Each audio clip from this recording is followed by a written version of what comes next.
The Nation Network presents Coming in Hot. Here are your hosts, Brent Wallace, Jason York, and Bobby Ryan. Hello, everybody. The gang is all here, finally. Brent Wallace, pleased to be joined by Jason York and Bobby Ryan. Combined, the two of you, 1,623 NHL games, 303 goals. No thanks to Jason Yorkie's 42 that he scored. Hey, Wally. Jeez, my hair looks as bad as yours, like right now. I got the vacation hair going on right now. Just not quite as gray as you. I like it. The fact that you're on vacation in Florida, I'm happy for you. Like, Bobby, who does he think he is chirping me on Twitter about looking old? The guy's like completely gray. Hey, I'm good. I think I'm going to be Switzerland a lot when we're in these conversations. I'm excited for this role, and I could just pin you guys against each other and stay out of it. You got it. No chance. You have to have an opinion. That's all I ask. By the way, Yorkie, have you seen the sun? Because you look a little pale.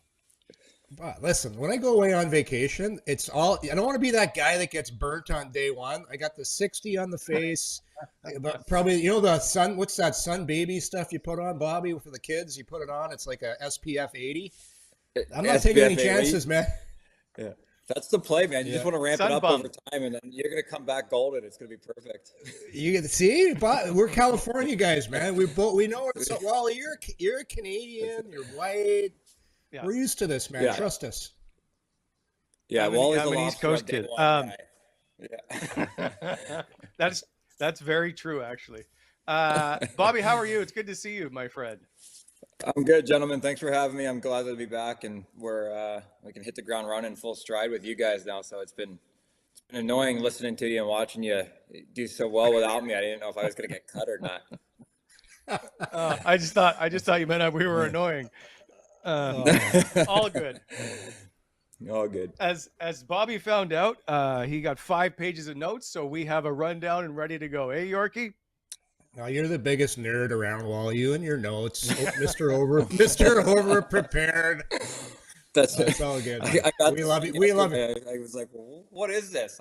I thought we were just talking hockey. I'm trying to go through all this page after page. I'm glad, man. I sent you War and Peace. By the way, as always, this show brought to you by Renfrew Pro Tape. Go to renfrewpro.com. Also, at all major retailers. Also, good gifts for under the tree or stocking stuffers this year. Renfrew Pro, they are the inventors of hockey tape, including shin pad tape. Renfrew Pro, the one with the green core, and they are phenomenal. Used in the last 20 Stanley Cup champions locker rooms. Get the one with the green core. renfrewpro.com. All right, boys, let's get right to it, shall we? You guys both know Brady Tkachuk very well. His play on the ice on Friday, was it perhaps the best game he's played as an Ottawa Senator? Bobby, let's start with you. I think it was, yeah. I think it would. I mean, hard to put them all together, but I can't remember as dominant a performance by him. Not just on the score sheet, but to get the guys going with that fight. Like, what a great fight, too. Two guys going toe-to-toe like that in the middle of the ice. And he doesn't stay down the other team's bench. He gives it to his own a little bit to wake the boys up. And as Danny Heatley's Twitter account would say, that's rock star shit. It was awesome to watch. I love that he just completely took the game over, and it was fun. And then, you know what? We'll get into the other guys later, but Chabot was great. On both the goals. So, team effort, but yeah, the team runs through Brady and he's at an elite level right now. Bobby, who does that Heatley account anyhow? That thing is outrageous. Does anybody know who does that? I have no idea. I genuinely thought it was Tyler Ennis forever because the guy always talks about him. And then I got to play with Enzo, and I was like, "Is it you?" And he's like, "I'm not saying a word." And it's not him, but I'm like, Enzo, there's not many people out there saying you're the best of all time to do it. So like, it's got to be you. And it's not. I've never gotten to the bottom of it, but I love the guy. Yeah, it's a couple of the greatest mysteries of the world. Number one, who does the Heatley account, and who the fuck does boring Sean Monahan? Do you follow that one at all? It's no, I don't. I got to get on that. Somebody follows Monahan or that played with him. It's and a teammate, just cuts him out. Yeah, for being the most boring guy in hockey. Like he'll come out with these tweets saying today I took the trash out and I asked Johnny Gaudreau how he liked his spaghetti. And that's the tweet. It's so stupid that it's funny. Yeah, right there. I'm looking him up right now. He's about to get a new follower at the moment. Anyways, we're 5 minutes in. This thing is already off the rails. Damn it! Sorry, guys. Yeah. That's Brady Tkachuk. Let's get back on the rails here. Like, what more do you want from this guy? I don't know if there's a guy. Well, I do know the answer. There's not a guy in the league right now that's doing what he's doing. There's nobody that's scoring at that clip. There's nobody that's playing with that kind of physicality and fighting. It's like a guy that's been. It's like a guy's in a time machine from the 1990s or 1980s that's now playing in 2022. This type of player doesn't exist in the NHL. Well, I guess he does because that's how Brady Tkachuk's playing right now. Hey, Bobby, it's crazy. Is there a guy in the league right now that, like, I can't think anybody? Can you? No, and it's been a long time since you've seen a guy that put all of it together. Todd Bertuzzi-esque, when Todd Bertuzzi was at his best there in Vancouver for a few years. There's a lot of similarities there, but yeah, for Brady, I mean, and Todd was tough, but I don't think he was as willing as Brady is at all times. I mean, just to get his nose that dirty and that's just the closest comparison I can find. But you're right. There is not another player in the league that's as good as he is at doing it all right now. Well, I'll go old school on you guys right now because I'm a little bit older than Bobby. Do you know who he's playing right now? He's playing like Cam Neely. If you go back to the way Cam Neely used to play it, he was scoring like crazy. Maybe Barry's not scoring at the same clip. But when he's on the ice, I know as a former defenseman, there's certain guys you got to watch out for it because they can blow you up with a hit. What's Brady, Bobby? 230, 225? Like that's. I was going to say 220, 225, yeah. There's not many guys that big anymore because everyone's lighter and faster now. So if I'm a defenseman, I got to do my little mental checklist when I see him come on the ice. I'm like, okay, I got to move the puck a little quicker. Because if I don't, I'm gonna get hurt here. So there's that. So yeah, to me, it kind of reminds me of how Cam Neely was playing back in the day of guys that could really hurt you, guys that can fight, and guys that can put some points up too.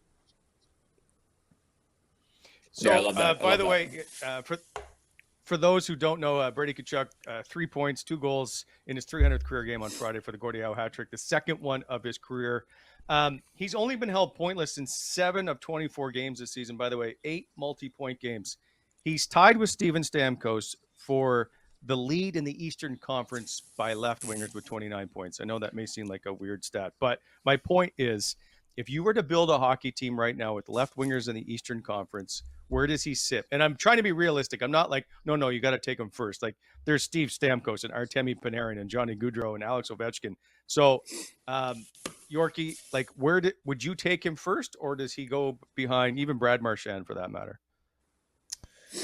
It's a tough question, and the guy I was going to point to was Marchand. Like, you look at his resume right now, you look at what he does in the playoffs. Until I see otherwise of Brad Marchand, he's such a big game player. But it's a little bit of an unfair question because Brady's a different player. Like I said earlier, I'm more aware of Marchand on the ice for what he's going to do if I give him time and space. Or Brady just makes you think about a whole different bunch of things going on, and that's why I can't wait to see him in a playoff. Because to me, you're going to see Brady Tkachuk. You're going to see Brady Tkachuk's real value in a best-of-7 series when you're going to line up against him every single night, and that's going to be exciting, man. That's going to be what. Who knows when it's going to happen? But to me, all I can say, you can take what we can see in the last couple of weeks. So if we go over that sample size, I would say yes, I'd take Brady Tkachuk. But I got to give Marchand some respect for what he's did in the past as well. What about Kucherov, guys? But he's a left shot. He plays the right side, right? Because Kucherov's another guy to me. Yeah. Left not listed shot, as a left winger. That's all. But he kind of plays a rover. He dropped the puck. He's everywhere. Yeah. So I still like. Don't those two ruin guys, my list. Well, he's a left shot, for God's sake. He's like, honestly, too. When the pucks drop, does it really matter? It's F1, F2, F3. No. Anyways, I want to hear Bobby's answer on this. I'm looking at the list. I was going over the list, and I was trying to put again, there's not a player like Brady on this list because a lot of these guys, and we'll just go off the top 5 here: Stamkos, Panarin, Gaudreau, and Ovechkin. These are guys that make their hay on power play. Brady doesn't do that. Brady makes his hay 5-on-5 and in the lower scoring areas of the game. He gets to the net like these guys. None of these guys get to the net like Brady. And then you look at the power play goals. So Brady's cleaned some power play goals up as well, being a net front guy at times. But I mean, if I'm picking one, it's really hard to overlook Panarin from the whole scheme of things for me.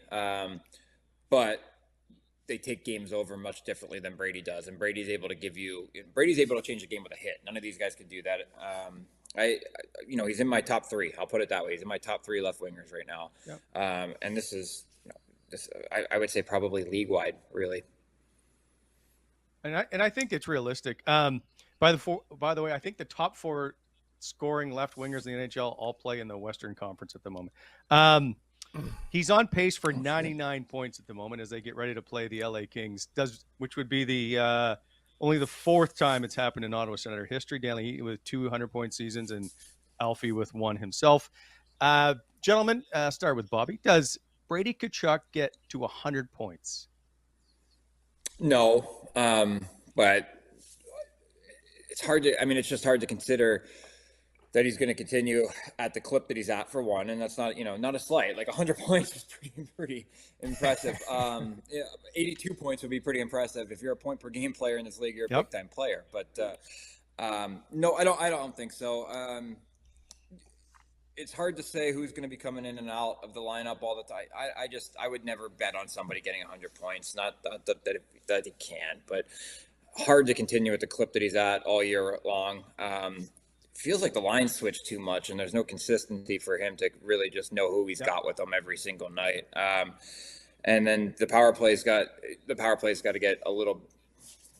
I don't want to say deeper. Chavy's back now, but they got to score higher clips as well for anybody to get 100 points. But I'm going to say he gets 90. That's my guess, and he's going to be 10 away, and then we'll watch him do it next year. Yeah, I think it's gonna be tough because with the Senators, you don't have the luxury of you have like in an Edmonton situation where you got McDavid and Draisaitl. They hog the whole 2 minutes of the power play. With Ottawa, because you got, especially when Norris comes back, DJ is going to have to delegate the 1A, 1B thing again. And Bobby can tell you, I used to be a second power play guy, and I got the scraps. I got the 20 seconds at the end. So nobody can get 100 points unless you're playing a minute 30, a minute and 40 of the power play. That's, and I said this before, no disrespect to McDavid or Draisaitl, but they get to play. Imagine that, Bob. You got to stay on for 2 minutes of how many points would you have had? At least 4 more than I did. But come on. I'll tell you what, man. It's if you don't play a minute and a half, and then that second unit goes out, and the nickname for a second unit power play, you're the power killers. You just go out and kill the rest in 25 seconds.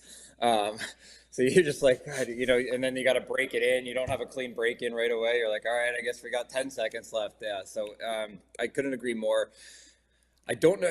I hope that they get into meaningful games, and they continue this little run to at least get back in the conversation, because that would say, okay, who is our 1A unit, and who is that unit going to be every single night? And to me, it'll probably eventually be the unit that Brady is on, to start every power play. Yeah, it's pretty crazy when you think about it too. Hey, Wally, because this is a big discussion. Like, Claude Giroux is one of the best playmakers of this modern generation, and we're like, is he on the second power play? like think about that for a sec. Like that's to me, like that's the problem with having a 100-point scorer, and maybe you just keep Brady on for the full 2 minutes because he's really your only, like, besides Brady, Bobby, who's your guy that's going to do the best in front of that? It's Brady by a long shot. There's nobody else. So maybe you keep him on for a minute and 30. Not even close. I actually think Mott could do, but it's not going to be the same. Mott could play that role a little bit, but I don't know. You look at that. No disrespect to the guys that Giroux is out there with, but yes, that's a far cry from being a first power play unit at this point in any of those guys' careers outside of him and Sanderson. So that's your first unit, and if you get into meaningful games, these guys, the Stützle unit and Brady unit, they're going to be seeing a minute and 25, minute and 30, and then you can wheel in Giroux as need be in spot duty for some of these guys too. I just think Claude Giroux deserves more ice time. Period. I think he's on a different level, which leads me to not a different level, I guess, but he had 3 points against San Jose. But I want to ask about the clapper. It's a 4-2 game for Ottawa. There's like less than 5 minutes to go. Claude Giroux is on a breakaway and winds up and fires a clapper. Bobby, you're a goal scorer. Would you do that? And what did you think of it? I love it, but I wouldn't. Only because I don't think it would cross my mind to be the best way to score on a breakaway. I like to come in differently and make a move and usually end up on my forehand side of the net. But I got no issue with a guy doing that in a 4-2 game. If it was 6-2, and I know some people talked about it being disrespectful. If it's 6-2 and there's 2 minutes left of the game, sure, we can talk about it. But, this is an insurance goal to really put the game out of the reach. I don't think it was a cocky move. I think that he just decided coming in, he's going to blow it past the guy. I have absolutely no problem with it. I liked it. I like the fact he called his shot too, because the word was he told Pinto he was going to do it. I'm using the clapper if I get a chance. Hey, listen, I've actually tried it. I got in a shorthander once, and I'm like, I'm not going in because I'm not going to try a move. I went with the clapper. It's great. The goalie's not expecting it. Anyways, I love it. Called his shot. What more do you want? That's it. And then it became news. So every time he comes in now for the rest of the year, the goalie's going to be like, oh, this guy's got a clapper in his bag. I got to be careful. Ian Mendes tweeted Claude Giroux on why he opted for the slap shot on his breakaway goal in the third period. Quote, in between periods, I told Pinto I was going to score on the slap shot, so I didn't have a choice. I don't buy that at all, by the way. No? No. I think there's something there. Bobby? I mean, I love the quote. I buy it. I'm sure. Yeah. No, I think he probably let somebody know, probably sat down next to Pinto and said, one's coming. It's going to be a slap shot.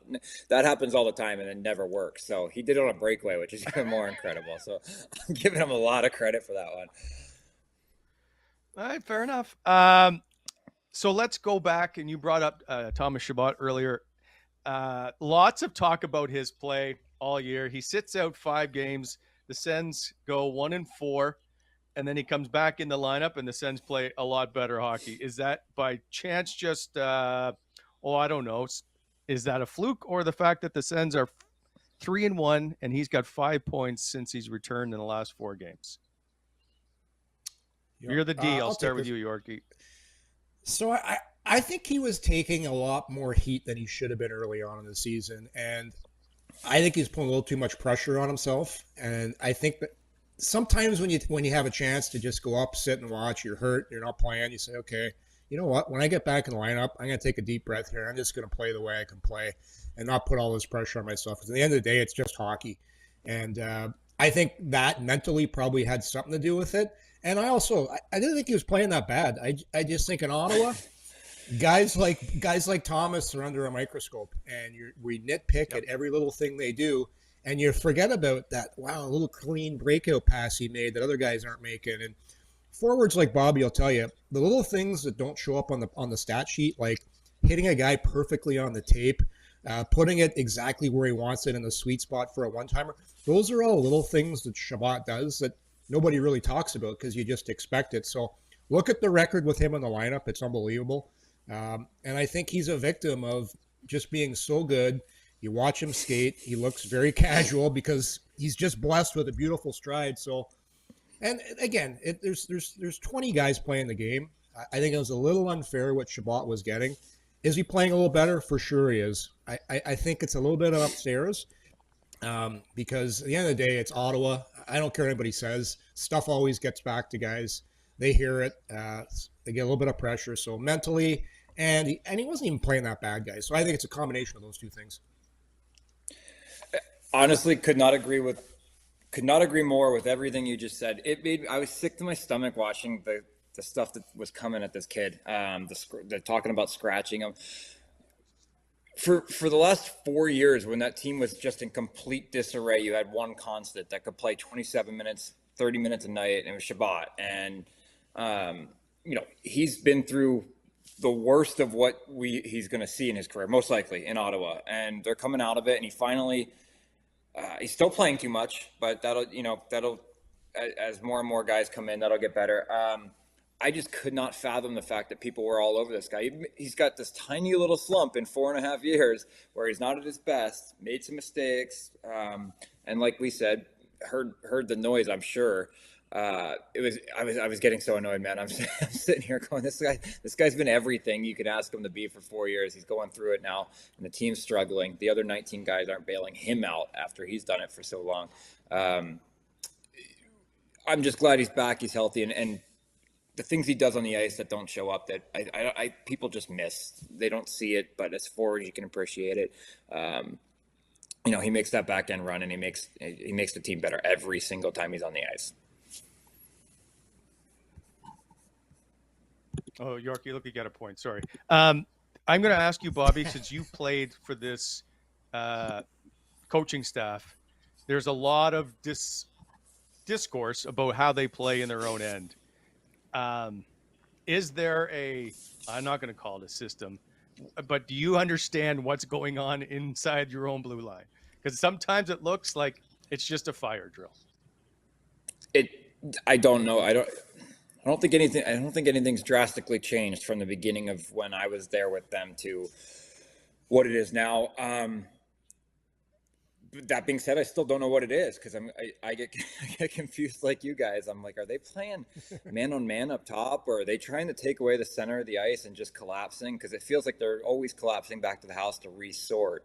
So no, I don't know. I can't speak to what's being preached inside the room anymore. I just know that we had a system. I was only there for a little bit.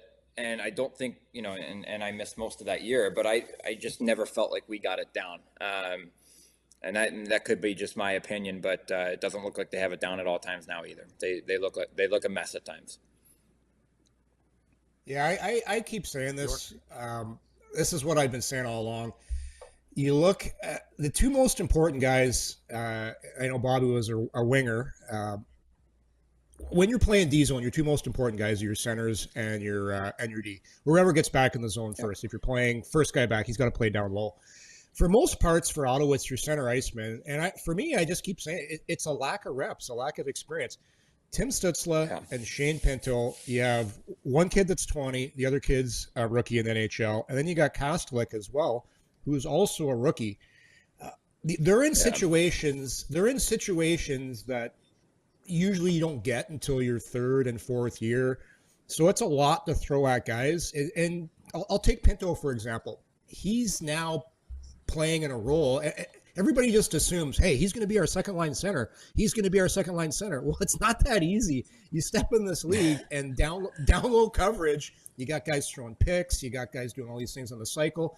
And not to mention, you can't hook or hold or cheat anymore. Like, it's really freaking tough to play down low. And I think it's a lack of experience with the center ice position and the defense. Why does Chabot play so much? Well, because the defense isn't that great. So when your defense isn't that great, add in the fact your centers are young, you're going to have issues down low. I don't care what. And honestly, Bobby, how many different systems have you played in? It's pretty basic. You play man on man or you play zone. Yeah. It's not friggin' hard. Like, it's not. It's just like, I don't know. Is there a You're right. It system doesn't that change. I don't know about? No, there isn't. Guy Boucher would tell you that he had one. I love Guy Boucher, but it all comes back to the same thing, man. The only time everything gets confusing is when, and there was a lot less of this when you played, is when those D really got active and those switches that were easy to manage down low come to be up high, where are guys rolling off to. And, Chris Kelly said at one time, he said, guys, everything can go to shit very, very quickly. We miss a couple switches. We miss this. Just fall back to the house, wait for your guy to come back into your zone, your quadrant, and go out and redeploy or whatever it might be. And I think the Sens struggle with getting back to the house a little bit too, and just they get running and they get panicking, and then nobody can make the next play. It's and that just attributes to a lack of reps, like you said. Well, they're not panicking as much of late. I want to ask you about emotion. So if you guys remember, they had the Vegas loss, and then everybody wanted everything to change. Then they win 2 games, life is better. Then they lose to the Rangers, and everybody wants the whole organization to go away. Now that they've won 2 straight and 4 of 5, like as players, because everybody overreacts as fans, both with wins and losses. As players, and we've always talked to you about this, you just take it one game at a time. I know the cliche, but how do you ride that wave of emotion when you're on the outside of a playoff spot looking in? Do you go, man, we're only 7 points back of a playoff spot? Does it ever come up? I don't know, not really. I think you always know where you are. And Ottawa obviously knows that they need, and they got a chance here before Christmas with some winnable games to at least get within striking distance. So they know that, and they understand that. But when this, talk about the Vegas loss and the sky is falling, and then you're back up here, the players are a lot less of this and more of this than the fan base, which this year has been, we got a top 3 team in the Atlantic to why are we just, next to Columbus down here, to, okay, we got 2 in a row and we're back. Those emotions that we feel as the outside looking in does not creep into the room nearly as much as people think. Especially on this show, eh, Wally? Did we once utter the word fire DJ Smith on this show? Right? Nope. How many we have times been a model of consistency. How many times did you ask me? I'm like, no. I go, this isn't a coaching thing right now. It's not. It's for me. It's always been. You started the season with the center ice position, with the 2 most important positions. And to Bobby's point, guys don't hear the noise inside the locker room. You always have 1 or 2 guys that hears everything, and he's always checking the stats and he's checking his face-off percentage. That guy was Todd White, for example. By the time when I was in Ottawa, he knew exactly what. I believe that. Jay Whitey just grinding all the time about his face-off percentage and then, why do you want to go for dinner? No, I'm going to go to Olive Garden. I'm good. But there's always one. There's always 1, 2. There's always a couple grinders on the team like that. But for the most part, guys are. If players actually thought about what people are saying as much as what's going on, you would drive yourself crazy. Like you would drive yourself nuts. So I don't believe that happens whatsoever. With the exception, there's always 2. There's always 2 guys, but I think this team's just looking. They're looking at their next game. Let's win that and go from there, because they put themselves in a position where you can't look ahead. Just deal with what you got. And it's the old Jacques Martin thing. Worry about the process. Worry about the process and go from there. And that's all you can do as a player. Otherwise, you're going to go bonkers. So you talk about there being 2 people in every room. So for those who don't know, when we had newspapers, or we still have newspapers, but not as much as today, the teams would print off basically all the newspaper articles from around the league that was about your team per se. So every morning we would get this thing called clippings, all stapled together. It's like 20 pages or whatever. Yeah. There would be 2 players I remember always asking for the clippings, Todd White and Chris Neil. See, I told you. Chris Neil wanted to read everything. I didn't know NEILer could read. Played with that guy for years.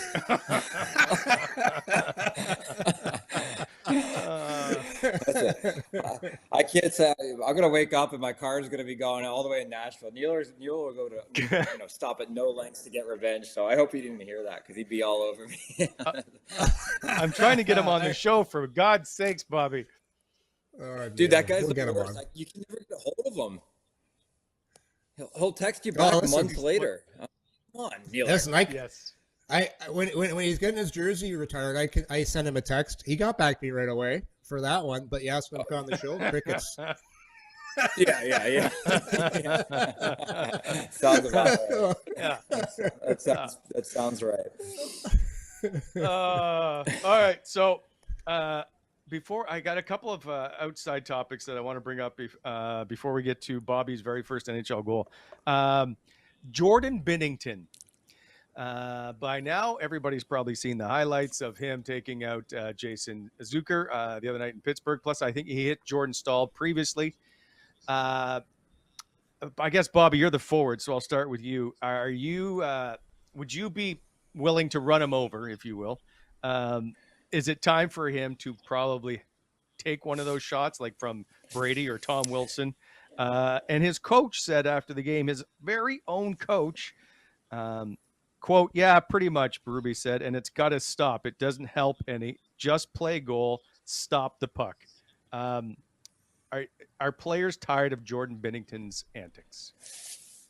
I can't speak for the league. I would assume so. Probably his own team is probably like, dude, uncle, like, and that's the same thing. It's got to stop because they're consistently having to stick up for him or to get into a mix that they don't need to get into because your goalie's acting out. And I saw a mess tweet where it was like, would somebody just grab this guy and beat the wheels off of him? And somebody's going to do it. It's not, I don't know who it's going to be, but somebody's going to do it because he's going to run his mouth to the right. Like, could you imagine if he ran his mouth to Brady? Brady's got zero problem with it. He'll beat him up and then he'll stand at center and wait for whoever's coming after him. But, he's just calm down, man. Goalies have no business being in the fray, being in the fight, being the guy that's antagonizing a team, because at the end of the day, you're not going to be the one that he's living from this place of safety that somebody's going to call his bluff eventually, and it's going to be ugly because he's 150 pounds. How well is he going to do? Yeah, who did he get last game? I forget the name again. Who's the guy that he got? So we got Zucker on Pittsburgh. Yeah. So yeah, I would think if someone's going to get him, it's going to be one of those games when it's 5-0 and all of a sudden the other goalie comes across. But there's not too many 5-on-5s anymore because usually other goalies are probably the guys getting the most pissed off about this. And if another goalie, it might be somebody from another team, sees an opportunity during a game, skate down and just grab them. Because I agree, it's an unsuspecting shot. It doesn't seem like much, but can do a lot of damage. And one thing, when Berube is an old school guy, if you've got your coach not defending you, that says a lot. So Berube was a guy that lived by the code, and he was a tough guy. Like, I was in a few games where we had some 5-on-5s, and no, he wouldn't like that at all. So I would think of it's another goalie that's going to get him, guys. Skate down and just start giving him a blocker. I can see that. Yeah. Well, he's had a couple of those Robin when he's Leonard passed was around. Yeah, me Ray too, Emery, Bobby. Robin Leonard, yeah, for sure. Yeah. I'd love to see Lenny just coming down the ice, getting the straps off. That'd be fun to watch. Oh, he'd get him. Because he's done it a couple of times, crossing over at the intermissions of giving a shoulder to the other goaltender. And it reminds me of Aaron Dell, obviously, with his hit on Drake Batherson. Like, this nonsense has to stop at some point. Somebody's going to have to do something. But if that does, that kid is going to be suspended probably 3, 4, 5 games, and it's going to start an all-out brawl. And one more. Well, Bobby, maybe it doesn't. Maybe St. Louis, like, you have your, you just fill them out. Yeah, gotta fill your boots. Do you know Binnington at all, Bobby? Do you know him at all? I don't know him at all. No. I think I maybe played against him. I know he's an Owen Sound kid, but no personal relationship. So I did it back when I was broadcasting. I did a couple St. Louis games, and I always say the goalies are so weird. They won't talk to you before the game. Not allowed to talk to the goalie before the game, which is a whole other conversation. Why do the players have to talk, but the goalie gets off the hook? But Binnington, I sat with him for 20 minutes. We shot the shit for a while, chatted. I'm like, this guy's a great guy. Like, he was so humble, gave me a bunch of his time, and I ended up real likable guy. So off the ice seems like a great dude, but it's the old thing. How many guys are great guys off the ice and then they get on the ice and shit like that happens? So yeah, I think he's well liked within the room. I've heard good things about him, but you cross that line on the ice once or twice and it's fine. Your teammates will be there for you, but you continually toe the line and you're right on it, and then you continually go over it, and it's just exhausting. And it wears on you, and they're in a funk as it is right now. So just calm down. Just calm down and play the game. And how about Grice or Thomas Grice? I texted him coming in. Did you guys see the clip of him? No. You see it, Wally? No. He came in relief, and I texted him. I was getting up and going to the airport. I said, "Did you catch an edge? Because going into the net and just blew a tire, fell into the net, almost knocked it over." I said, "Did you catch an edge?" And he's like, I did see that. What did he say? I heavily destroyed myself. Ha ha. I'm laughing at it. So, what a great clip. I was like, nice, good game otherwise. That'll be played now forever with Thomas Grice. So here he is. Yeah, he's made it now as probably a meme at some point. Jordan Binnington has lost his last 5 games. It's in his goals against is extremely high in those 5 games. Like they've lost 6-2, 5-2, 4-1, 6-4, 6-2. So that's like you're losing and doing that. That's when it starts. If he was winning 10 in a row and doing that, this is not the same conversation. Mm-hmm. No, totally agree. No, I couldn't agree more. Yeah, everything gets everything gets magnified when you're losing games, right? But if you're losing and you're a big part of the reason why, then it's even more exhausting. I'm going to move on to the Pat Maroon comments that we heard from Jack Edwards the other day in Boston. I know it's a little ways ago, but you and I, and the three of us haven't had a chance to talk about this. You guys played, and Pat Maroon, which is why I'm bringing it up, Bobby. So for those who don't know, basically Jack Edwards, the Bruins broadcaster, fat shamed Pat Maroon for a minute, it felt like, on TV, to which Pat Maroon came out after and basically, I thought he did a brilliant move and said, basically, in light of this, we're going to donate money to men's mental health. You tweeted, Bobby, Pat Maroon doesn't care about Jack Edwards. He's been, quote, fat Pat since we were 7 years old. He has 3 cups, a bunch of money, and a beautiful family. My tweet lasted longer than his thoughts about some announcer calling him big. He's the big rig. Doesn't change his day. So have you spoken to him about this? And I'm going to guess this is fairly accurate. Fairly accurate, but I didn't go into it with him. I've known Pat since we were 6-7 years old, playing St. Louis roller hockey. One of my favorite guys that I got to play with in the league, and just the way he made it. When he came into the league, there's fat shaming all the time. You're in fat club. You're on the bike. Yorkie can tell you this. Lose weight, lose weight, lose weight. I had to go. I went through it my first year with Randy Carlyle. It's a big thing for guys like him that are playing that big role. But I talked to him. He genuinely doesn't care. It really does not change his day one bit. I thought he handled it beautifully in the media, not only with raising money, but the way he said something. He's like, there's a line, and it's not like he's a player and we're on the ice and we're getting after it and we're competing. This is a guy that literally went out of his way to speak about me for a minute on air during the live clip. But I'm hoping we get a chance to have him on and have a conversation with him about it and keep it light and funny. Cause I said, to get him on, I said, you gotta caress the guys a little bit and say, hey, we're going to talk about, this, and this. Oh, and we're going to talk about the fat shaming incident as well. So, we'll get a chance to. So true. It's so true. I've never been in this side before, Wally. This, usually I'm the other side and yeah. Okay. I think you're handling it beautifully. I don't want to spoil it, but I hope we get him. Thank you. I hope we get him on. But he genuinely doesn't care, and he woke up the other day, went back to hockey, and that's it for him. I love that. I love the kid. Great story. Like, how many times, Bobby, can you go back in your career? It's almost weekly. You talk about coaches just giving it to guys for being overweight. Couple stories I can think of particularly. Actually, one guy I played with, guy by the name of Dave Carp. I actually played in Anaheim, Bobby. This guy was an absolute beauty. Big guy from Indian Head, Saskatchewan. Dave Carpa had a big boiler on him. He had that pear-shaped body. So Carps gets traded to the Rangers, and Glenn Sather's the coach, and they're losing. He's like, all right, it's team weigh-in. Everybody get your clothes on, off, and line up. Guys are lined up, no gear on, just towel. He sees Carpa there, big boiler out. He goes, Carpa, how much do you weigh? And Carps yells, 203. Get on the scale. He gets on the scale. He's about 219. Get on the bike right now. Yeah. Yeah, that's Like, God. We used to have to, well, man. We used to have to weigh in every morning in Anaheim, and Randy Carlisle would sit there on the bike, right in eye distance, so he knew that you came in.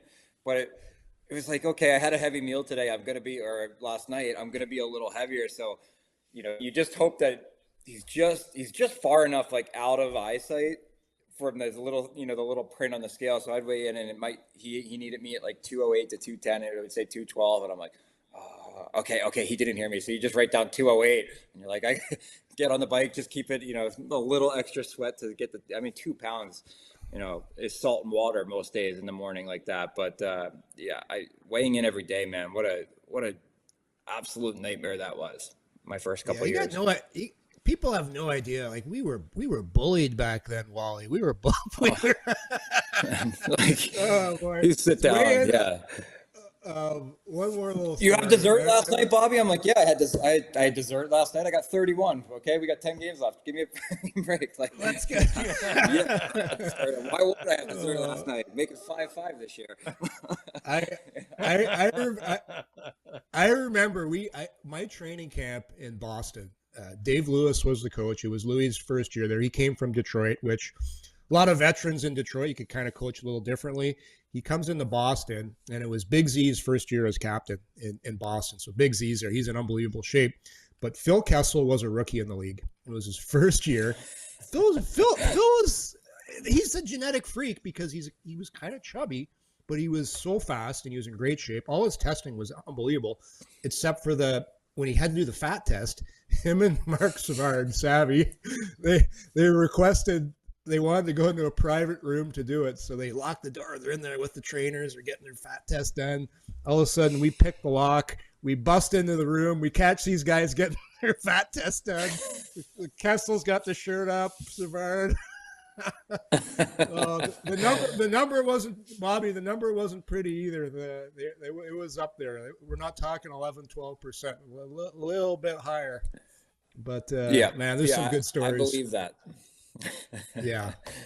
They didn't know that Chris Schwartz, our strength and conditioning coach, used to have to do mine, and we would check periodically, and like we had to be under 11, and I was always 11.3. I just couldn't get below it. I did a couple times, and I was always excited about it. But he's like, "What are you doing to get rid of it?" I'm like, "Dude, I've been fasting for 3 days, knowing this is coming." He's like, "You gotta eat." I'm like, "But if I eat, you guys give me shit about the weight." So I used to rub shea butter on everywhere because he couldn't get an accurate pinch. They would just be sliding off the calipers. He's like, "Man, go dry off with a towel." I'm like, no, we'll do it tomorrow. I can't get it. Sorry. Oh man. And the thing's it's not even accurate either. That little pincher, it's not even accurate. Totally, guys are sucking their guts in and trying to make themselves feel skinnier. Come on. Hey, what are you gonna say, Wally? Yorkie, I was so bad and so mental about this during my career that I ordered a pair of calipers, and my wife would take them and bring them to Idaho in the summer. And I was doing it every week. No, you didn't. And I'm like, I swear to God, I still have them. I have them. My wife had to learn the UHAS method. We had it all plugged in, and I'm like, all right, we got 4 more weeks. It's 11.2. I got to just get to 10.8, and then it would be 11.4 the next week, and it just became a mental mind trap for me for my entire career. Okay, back it up here. So here, every player's got some kind of test they're worried about at camp. Guys are practicing. I got to do the bench. I'm shitty on the bench. Guys are doing squats. You're doing the shuffle. Bobby, your thing you practiced in the summer was the fat test. yeah. I practiced them all, man. I practiced them all. You know what? I love it. I hate some. Oh God, that and then the skate test because we had to be under a certain amount of time, and you got Alex Formanton getting under by 1 second. I'm like, if he's beating it by 1 second, in what world am I going to beat this test? I'm sorry, right? We're not even on the same page of skating, and he's beating it by a second, and I'm coming in 2-3 seconds behind it. I'm like, this is the most inaccurate test ever. Let's just skate laps and see who does well, right? The stops and the start test always killed me. Long strides. That's it. What about VO2 max? Fuck, I hate that test. I always did well on the bike. Yeah, I never had a problem with the bike. I was always pretty good on the bike. Long legs and stride. Yeah, I didn't mind it either. A couple guys puked in the tube. couple guys did it, In the tube. because when they put a thing down your mouth, then they're picking your finger for your lactates, and you got all this shit going on. I'm trying to remember if somebody barfed right in the tube when they were doing it. It was disgusting because unless you've had it done, it's pretty intrusive. The test is hard enough as it is, and they stick this thing in your mouth, and I forget who it was, but barfed right down it and off, humiliated. I think he got sent down. Chris Schwartz, by the way, Bobby, is now, he trains me at his gym, and so we chat occasionally about you, just about working out and stuff, and what he was trying to do, and how you would be difficult sometimes. Yeah, you know what though, if you can.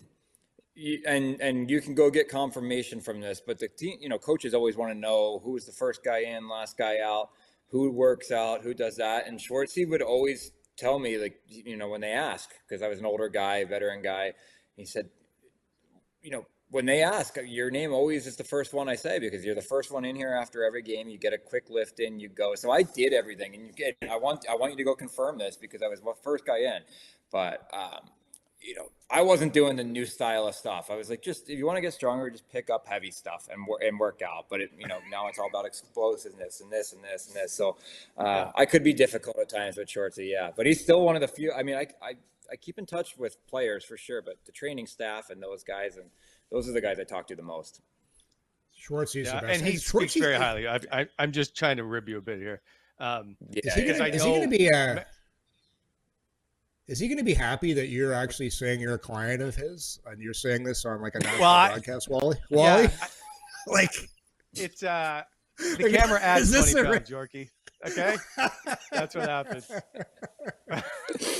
Okay, sure. Yeah, he's funny, but I think of also and we got to get him on, because I want him to talk about with Sean Donovan, because Bobby, when you were coming back, he was skating you all the time, and I know how enjoyable it is to skate with Sean Donovan. So I want to get him on so you can, I don't know, complain to him about the way he made you skate. Yeah. All right. All right. You get him on, and I'll. Yeah.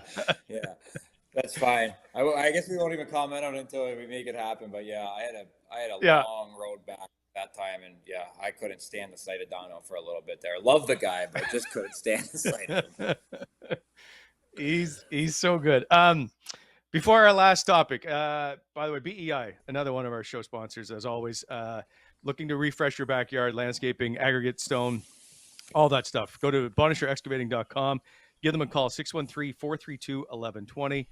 BEI, helping to shape the Ottawa Valley. All right, the LA Kings are in town tomorrow night as Ottawa looks to win 3 in a row. September 29th, 2000. Where did I put this? 2007.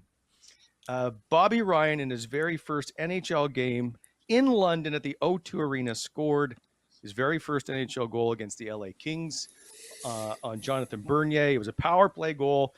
He ended up losing 4-1, mind you. But Chris Pronger and Francois Beauchemin, the assists. What do you remember about that game and your first NHL game? It was a very weird game because you're playing in England. So nobody's cheering for anybody. They're just cheering for everything. So, I think we were technically the road team on that one. And the fans were loud. They tried to treat it like a soccer game and cheered all the way through. But it was just a weird circumstance and kind of hard to get up for, if that makes sense. Not overall. It's your first game and you're going to feel those nerves. But just, it was a weird game to get up for. There was no flow to the game either. It was just a weird game all around. So the goal was certainly a nice way to get us back in the game at the time that I scored. But LA kind of controlled most of the game. That game, I remember it. I think there was 14 power plays or something. So I can see why there's no flow in it. LA 3 for 7. You guys were 1 for 8. So 15 power plays. It was the power killers that got it too, Yorkie. They put us out there at the end because they were like, well, Getsy and the boys aren't getting it done. Let's throw Unit 2 out there with that 54 kid. And one shot. 54. Every time I hear about the Los Angeles Kings, I always remember, I don't know if this guy still sat there when you played in Anaheim. They had the biggest asshole that sat right behind the bench. On the right? Yes! Is that guy still there? I don't know if he's still there, but he was there for most of my career. Yeah, and he just hates the Ducks. So, yeah, I remember him. And then it was funny because when you look back at him and you give him like the stare down, he knew you couldn't touch him. So he just enjoyed every second of it. And this guy had an arsenal. Like, this guy had material. He knew stuff about you. He got personal. And you're like, he would get some guys to turn around and chirp back. But I remember this guy. And I'm like, how's this guy? He must got some insider getting some papers for him or something. Like, he was ruthless, Bobby, this man. Yeah. He Googled everybody and had something. And, yeah, you know what, though? He always got just a little further away when the guys were walking down the tunnel because he's like, who's going to come? He was waiting for Who's coming? Who's coming? Yeah. The same thing. I've been one of those guys turning around going after him, too, because, my first couple years in the league, we beat the hell out of the Kings until they got a lot better. But, yeah, he was a pain. Interesting. Sounds like Jarkko Ruutu. Was it Jarkko? Yeah. He always knew stuff. He would I remember Jarkko. I played with players like that. Which one it was? It might have been Tuomo. I can't remember. But Roots would come and go like, "What do you know about this person or that person?" Like they would go any lengths to find out information they could to use against other players. It's good work. I've been that other player where you're just wondering how the hell he found it out. What?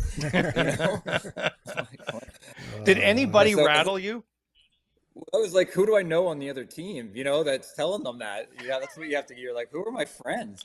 I don't know that anybody ever got to be that bad. It takes me a long time to get really, really annoyed. Let me get back to you on that. I'll have that answer tomorrow. I'm sure by the end of our shows, I'll have gotten that to you at some point. I have that effect. So we will see tomorrow, gentlemen. Yorkie, are you going to be at the pool or are you going to join us? Well, I was going to show you a little backdrop here, but I didn't want to screw up my camera and all this mic stuff I got going on. Yeah, I'm going, as soon as I'm off here, I'm going right to the beach, man. I'm going to do a little beach yoga. Got to stretch out this bad back. Okay, I'll put some pics in the show tomorrow. Yeah, get the tarp off, man. Get some sun on that back. I know I am. I'm so white right now. Okay. Listen, I'll do a shirt off. I'll do a shirt off with you. No problem. No. No. Hey. 6 weeks and let me get the calipers from Idaho. All right, boys. We'll chat tomorrow. See you guys. Thanks. See you guys. Have a great one.